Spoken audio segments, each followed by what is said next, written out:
What is up, everybody? Welcome to the Sunday edition of the Lineup HQ Builder video here on RotoGrinders. Happy to be with you as always. We're breaking down Sunday night football, well, not Sunday night football, the 3-game Sunday slate. We'll be breaking down Sunday night football later. My Ravens are on tonight. I have zero hope, zero expectations. So I guess that means I can't be let down. But we'll get to that game later. We've got the full 3-game slate in front of us first here on this Sunday. I am Justin Van Zuden, STL Cardinals 84. I've got TJ Zwarich alongside. TJ, how you doing this morning? Doing very well. Up nice and early for me on a Sunday morning, but I'm excited about that because that gives me a little extra time to tweak my lineups, make sure I'm nice and ready for this one. Still a little heartbroken with how the Saturday slate turned out yesterday for Fanduel, with it just disappearing.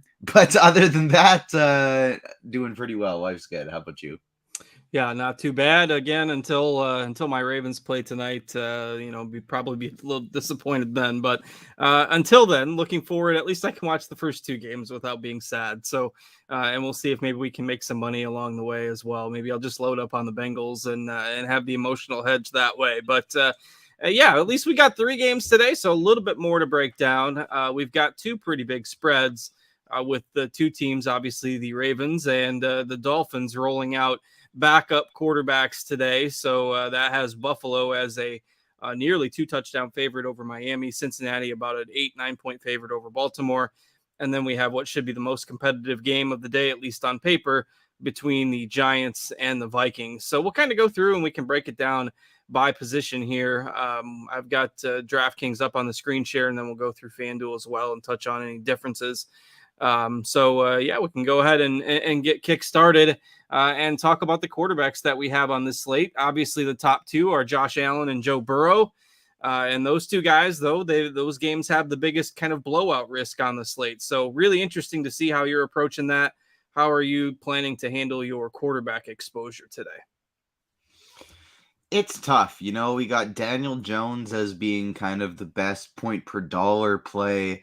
5-6, nice and cheap. It makes it easier to get to some of these expensive plays. He'll pair well as kind of like a run back in an optimal lineup where we want to get Justin Jefferson in most likely.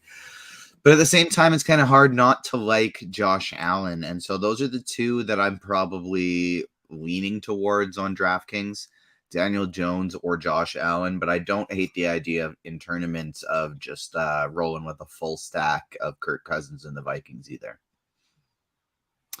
Yeah, I love that approach today. I like the Vikings offense. Obviously, Cousins is risky at times, but that Minnesota defense has been so poor, particularly of late, that the Minnesota has to score a bunch of points offensively in order to hang in games. And we've seen Cousins show some upside at times.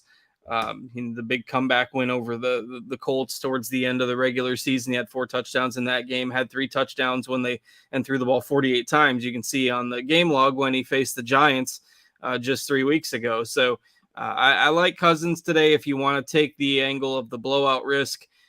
We've got Allen, Burrow, and Jones all with higher ownership right now in our projections. So it's not extreme by any means, but I think Cousins is, plus he's only 5,900. Jones is only 5,600. I think I like going with the quarterbacks in those games. Maybe hope that Buffalo and Cincinnati can control their games and don't have to throw as much. So give me maybe a little bit more Cousins, a little bit more Jones in my GPP builds today.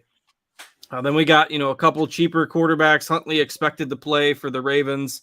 That at least is what they said on the old NFL Network this morning right before we came on, that Huntley is expected to go, though, they might have some packages where they give Anthony Brown some snaps as well.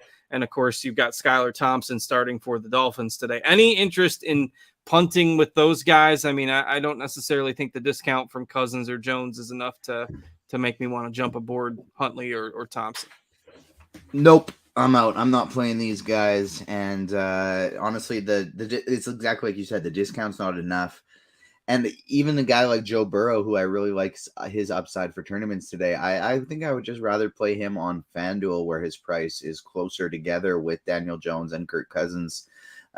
Here on DraftKings, I think I would rather either just make the pay up for Josh Allen or the pay down to Cousins or Jones. Yeah, I think that makes the most sense on this slate as well. We are pretty much in agreement on how we want to handle the quarterback position. So let's move to running backs here. And again, we got clear RB1 options for a few of these teams. Barkley, Cook, Mixon, Dobbins should be good to go for the Ravens today. Those are your kind of highest salary running backs on this slate. How do you plan to tackle the running back position? So it's a little bit site dependent for me here. Like somebody like a Jeff Wilson Jr., who is 6K on Fanduel, the touchdowns mean a little bit more over there, and he's 16% owned. I love him over there, but on DraftKings, where he's going to be almost 50% owned, Jeff Wilson at 5.4K seems like a pretty good tournament fade to me. I think he's somebody that you still include in your cash games, your optimal style lineups, but he fits the bill as a very good tournament fade for me now, especially if we're going to be paying down for Daniel Jones or Kirk Cousins. We should have the salary to be able to pay up a little bit for the running back position, so it allows Barkley and Cook to look a little bit better. But I think my favorite running back play on the slate is going to be Joe Mixon. He's underpriced to me. We're expecting Cincinnati to handle this one, 8.5 point spread. If that's the case, we should get a lot of Joe Mixon in the second half of this one. So Joe Mixon is going to be my favorite on the board. I don't mind Dobbins in the same game, but I don't think I love playing them together all that much. You can because it's a small slate, but it's still not my favorite thing to do. And my next two guys that I want to go to the most, I think, are going to be Devin Singletary and James Cook. Like, if I'm not playing Josh Allen, I think I want Singletary or Cook in this lineup just because they got the highest point total on the slate by by more than 3 points. They're expected to win this game very easily at home against Skylar Thompson's Dolphins. If either Josh Allen's going to score a bunch of touchdowns or the running backs are. And so if I'm not playing Josh Allen, I want to make sure I'm getting one of Singletary or Cook or James Cook into my lineup. Yeah, I think the running backs in that game are really interesting. Nobody wants to play those Buffalo running backs, but it totally makes sense as leverage in those builds where you're not playing Josh Allen. I like Dobbins a lot in tournaments as well. I mean, I think Baltimore's only hope is to try to give him the ball 20 times and see if they can bleed the clock, use their defense and keep that game competitive, because they're certainly not going to do it by throwing the ball with Tyler Huntley. So Dobbins, I think, really interesting in tournaments in the event that Baltimore keeps that game close. You can mix and match these guys. Clearly going to be lower owned than Barkley, Cook, Mixon, and then Jeff Wilson, who will be the most popular kind of punt play. Throwing Singletary, Dobbins, Cook into some of your GPP builds, I think, makes a lot of sense. Any other thoughts on the running back options here for you? Last one, I do think you can play James Cook and Devin Singletary together, actually. I would just also make sure I want to be pairing them with the Bills defense. All right. Yeah. And some of those Bills domination lineups, that definitely makes sense as well. All right. Let's move to wide receiver. Pretty impressive the amount of high quality receivers we have on this slate. Obviously, you got Jefferson, you got Chase, you've got Hill, you've got Diggs, basically 4 of the top receivers in the league. Hill obviously takes a hit without his quarterback. But then, you got some secondary receivers on these teams like Gabe Davis and T. Higgins and Waddle. Really interesting options at the wide receiver position on this slate. Certainly a lot more than what we had yesterday. So do we need to prioritize getting one of these top guys in? I mean, Jefferson clearly projects better than the rest. Yeah, Jefferson is without a doubt the wide receiver 1 on this slate. Price suggests that he is, and the projection and the production go right alongside that. So Justin Jefferson is definitely going to be my top receiver on the board. Priority 2 of that expensive tier for me is going to be Stephon Diggs, just because I don't really think he should be the cheapest of those 3. I think he's in the best spot. And so Diggs would be my second favorite out of the Chase, Hill, and Diggs crew. And then with Jamar Chase coming in third, Tyreek Hill coming in fourth. I think I'm mostly going to just be avoiding these Miami pass catchers today. Some Jeff Wilson on Fanduel is really going to be the only Miami that I'm getting to today. Maybe a little bit of Jalen Waddle over there because he's so cheap. T. Higgins' price is fine over on DraftKings, but I think I like this lower tier just a little bit better. This 6K range of Higgins and Waddle, I find that's going to be kind of the no man's land for me on DraftKings. If I'm not getting up to Jefferson and Diggs, or if I already have them, Gabe Davis at 4.9 just looks beautiful. Hodgins and Richie James for the Giants. If you're playing Daniel Jones, are great options. And then if you're playing Kirk Cousins, both Adam Thielen and KJ Osborne are sub 5K, and they make for very interesting options as well. If you're running 150 lineups, or you're just running lots of lineups in general, all of the Bills receivers seem interesting to me. Like if I'm playing out a ton of lineups, I'm including a few with Isaiah McKenzie, John Brown, and Khalil Shakir. On the Giants guys are going to be the chalk down here. Slayton, Hodgins, and then particularly Richie James at 3,900 on DraftKings. He's going to be the most popular punt receiver on the slate. Obviously, you see what he did down the stretch. The Giants rested kind of their primary guys in the final week of the regular season, but prior to that, 12, 7, 5, 9 targets. Not necessarily the biggest ceiling, but really has some appeal for that $3,900 price tag. And then, you can mix and match some of these other punts if you want. No real need to go to the 3K. And I mean, but just going Darius Slayton and Hodgins instead of Richie James is a way to get different in tournaments, and you're not really sacrificing much upside. Also forgot to mention Tyler Boyd, who at 4K has a really nice price tag. Somebody I'd for sure want to get to if I had Joe Burrow in my lineup. All right, let's see. Let's go ahead and move to tight end here. And I think the tight end position is one that, you can go off the board a little bit today. I don't necessarily think you have to play Mark Andrews given the quarterback situation there in Baltimore. Hawkinson I like. We mentioned we both kind of like Cousins, so I think I prefer Hawkinson to Andrews a little bit here. But if you want to go cheaper, I mean, you've got Knox, you've got Hayden Hurst is getting some buzz, Bellinger's getting some buzz. If you are trying to get those lineups with Saquon Barkley, with Justin Jefferson, maybe you can't quite get to Andrews or Hawkinson at the top of the tight end table here. So how are you approaching the tight end spot? Yeah, I think I'm more likely to, it's not like 5K is all that expensive, so I think you can play Hawkinson or Andrews. Andrews, I think, is going to be limited to me for either optimal lineup cash game scenarios or in my Joe Burrow stacks as a run back. TJ Hawkinson, kind of same thing. I'm only going to be looking to play him in lineups that I'm playing Kirk Cousins. And then outside of that, I'm going to try and save some salary. Dawson Knox, 4K, love it. Daniel Bellinger, 3K, love it.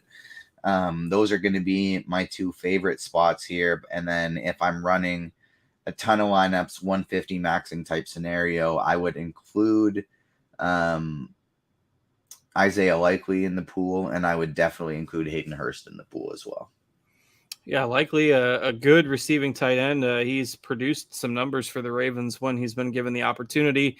Obviously, they've got Andrews there, one of the best in the league, but they run plenty of two tight end sets as well, and he's been a target in the red zone at times. So, all right, defense. I mean, Cincinnati, Buffalo are going to be the chalk because they're facing backup quarterbacks today.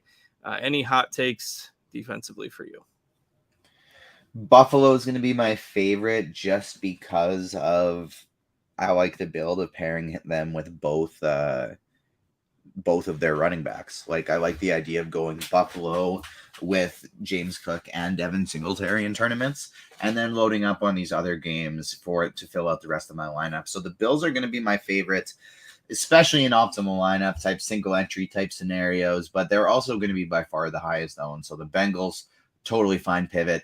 I don't have any issue with the Vikings or the Giants either.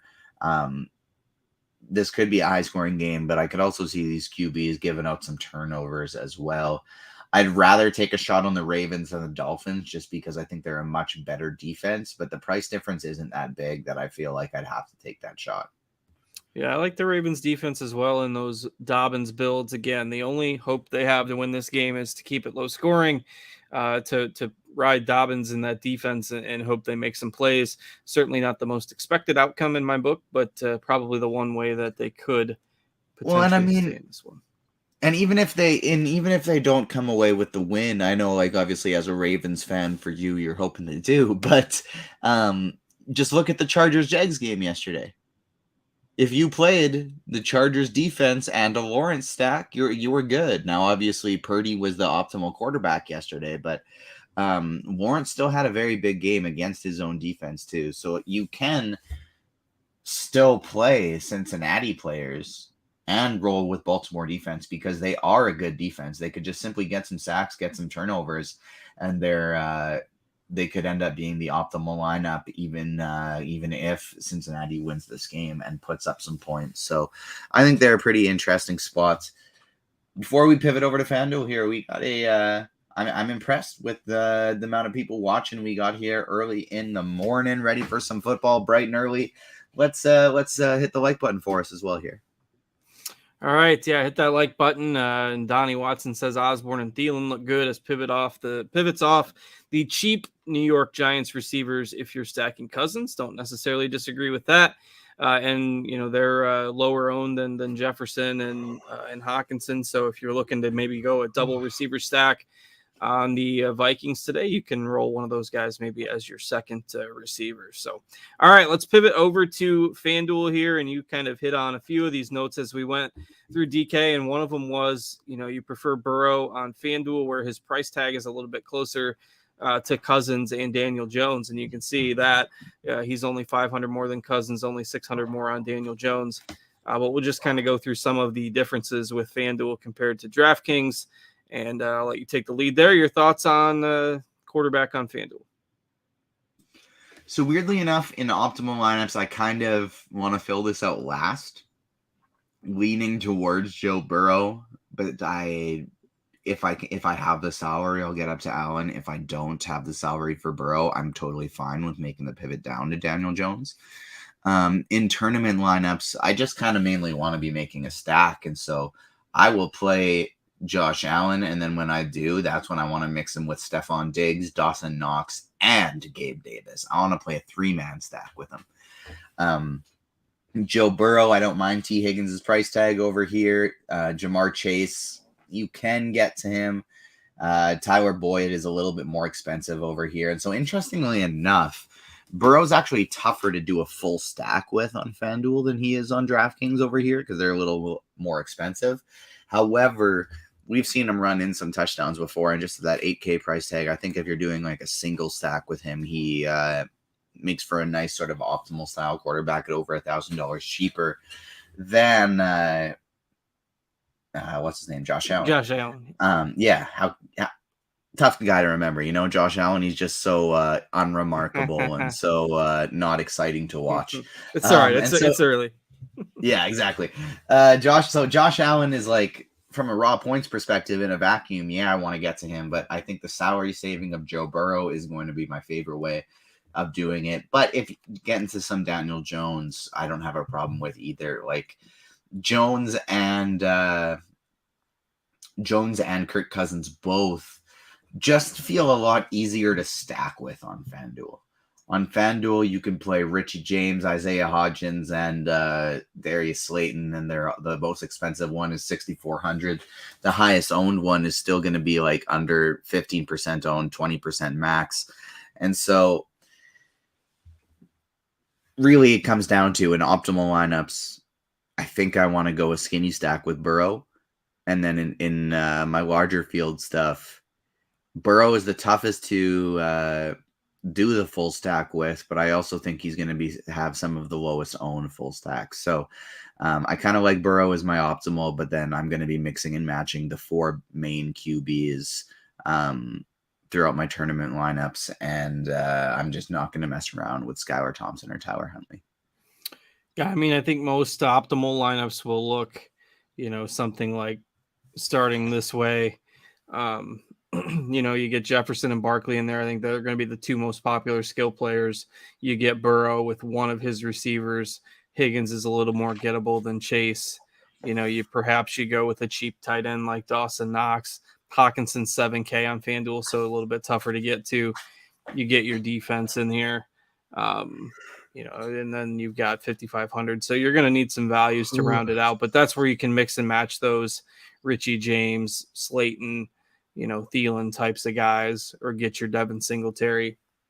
And the build is maybe a little bit tougher on FanDuel, like you mentioned, with the way the salaries work out. If you're playing, I mean, keep in mind in this lineup here, I've got both Jefferson and Barkley.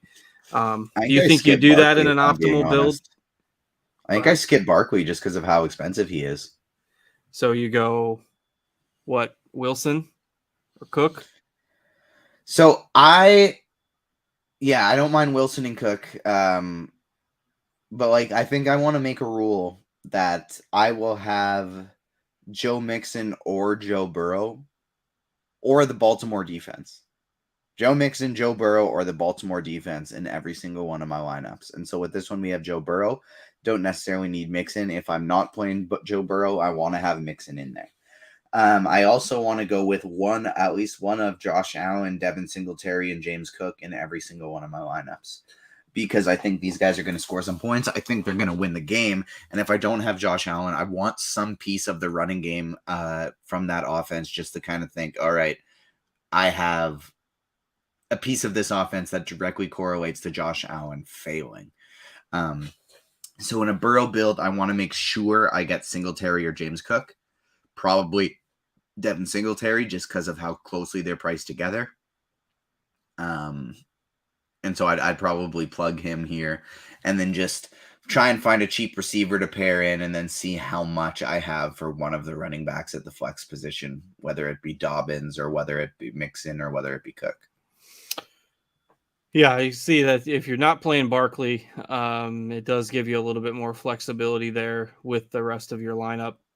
And you can, if you want to get Barkley and Jefferson in there, you can do it, but you're probably going to have to get an extra punt or two on FanDuel. And again, it's a little easier on DraftKings because Richie James is 3,900, whereas he's 6,100 on FanDuel. So that makes the build a little bit easier to navigate there on DK. So any other thoughts on FanDuel build here before we wrap it up?